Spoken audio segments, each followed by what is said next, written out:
নারকেল বাটায় কচু শাক রান্না করব। এজন্য তেলের মধ্যে পেঁয়াজ আর রসুন কুচিকে ভেজে নিয়েছি, সাথে দিয়ে দিয়েছি স্বাদ মতো লবণ। কিছুক্ষণ ভেজে নেওয়া হয়ে গেলে এবার দিয়ে দেব হলুদের গুঁড়া আর লাল মরিচের গুঁড়া। এবার সামান্য পানি দিয়ে মশলাগুলোকে খুব ভালোভাবে কষিয়ে নেব। মশলাগুলো কষিয়ে নেওয়া হয়ে গেলে দিয়ে দেব মাথা ও লেজ। আমি এখানে ইলিশ মাছের লেজ ও মাথাকে ছোট ছোট টুকরো করে কেটে নিয়েছি।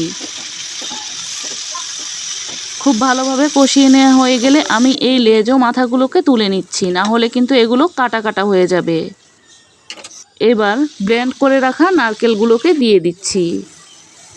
নারকেলগুলোকে এবার মশলার সাথে খুব ভালোভাবে কষিয়ে নেব।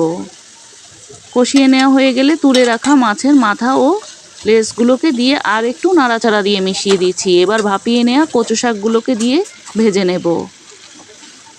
দিয়ে দেব কয়েকটি কাঁচামরিচের ফালি। এখন কিন্তু কিছুক্ষণ ভেজে নিলেই মজার এই নারকেল বাটায় কচু শাক রান্নাটা তৈরি।